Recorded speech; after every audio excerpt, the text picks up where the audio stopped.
The Circus Ship. 5 miles off the coast of Maine and slightly overdue, a circus ship was streaming south in fog as thick as stew.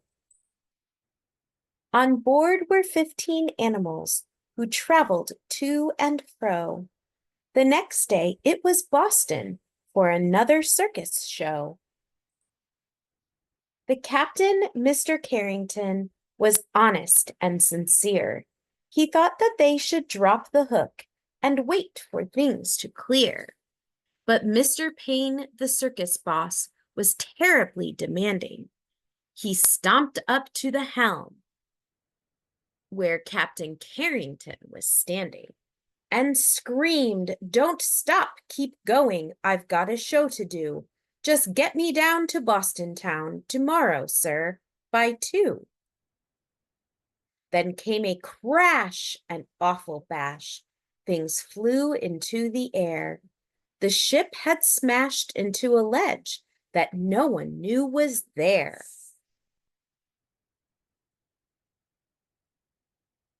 The shattered ship began to tip, then sank without a sound. The splashing, thrashing animals swam round and round and round.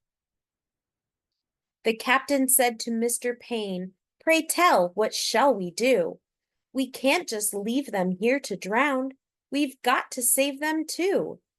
"The animals?" yelled Mr. Payne. "Why, sir, what are you, daft? It's me that you should rescue. Pull me up into that raft.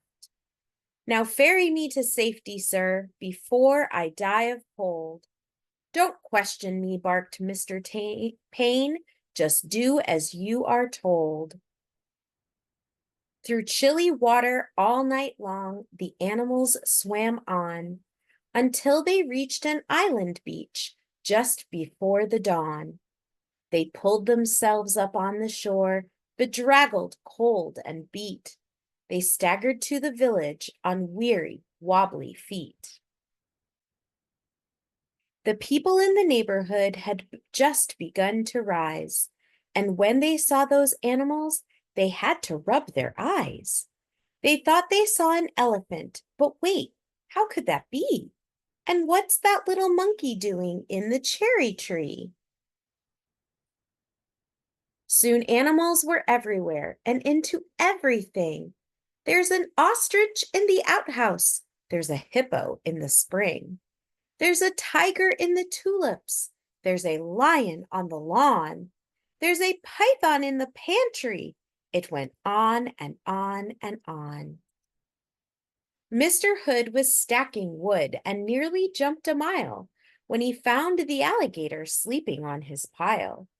And Mrs. Dotty Daly, who grew daisies by the bunch, discovered that the zebra had been eating them for lunch. And Miss Fanny Feeney found, according to the rumors, the silly little circus monkeys swinging in her bloomers. But everything changed quickly, like the turning of the tide, the night the Abbot's shed caught fire with Emma Rose inside.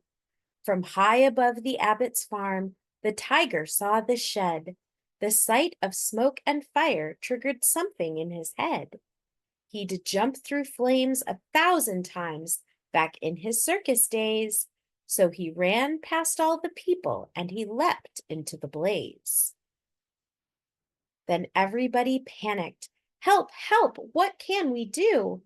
When from the raging fire something big burst into view. It was the most amazing sight, and everybody froze when they saw the tiger saving little Emma Rose. The tiger's risky rescue changed everybody's mind. The animals weren't bothersome, the animals were kind. And so they lived together, side by side they got along. It didn't seem like anything could possibly go wrong. Then Little Red the messenger came running with the word.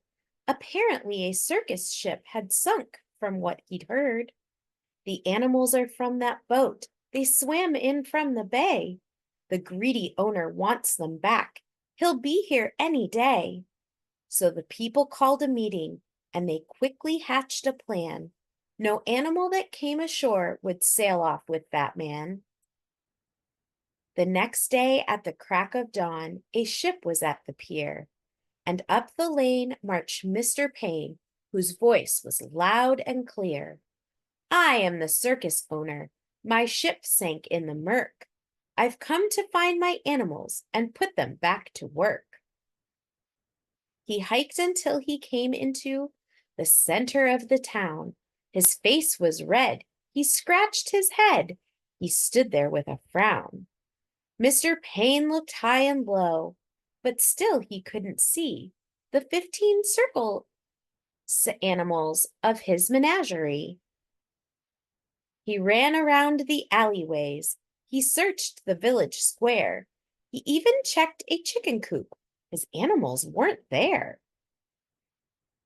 He ran off in a fit of rage. His ship was leaving sight. So he jumped into a rowboat and he rowed with all his might. And from that day, they like to say their lives were free of pain. It was a happy, peaceful place upon that isle in Maine.